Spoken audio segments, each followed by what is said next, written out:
Furthermore, a Chinese crew engineer suffers from cutting his left thumb after crossing the Semirara port in Antique. Upon knowing, the Philippine Coast Guard immediately provided medical assistance. Henry Nicolas has the full details.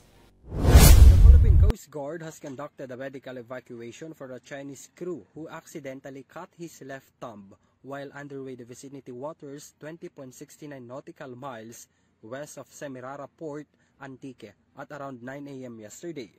The 35-year-old second engineer of Hong Kong flag bulk carrier MV BBG Kinzu said he was accidentally cut by a fan blade or metal, resulting in significant pain and requiring hospital treatment. The foreign vessels departed Nansha, China, going to Tanjung Bara, Indonesia when the incident occurred. In coordination with the captain and vessel's agent, the Philippine Coast Guard deployed BRP Kalangaman or FPB-2404 to rendezvous area at 9.5 nautical miles of Nogas Island, Antique. The Coast Guard vessel safely evacuated the patient at around 6 p.m.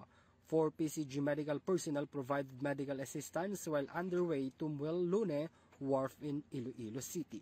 Upon arrival at 8:30 p.m., the PCG turned over the patient to the vessel's agent who handled his transportation to the nearest hospital for medical attention.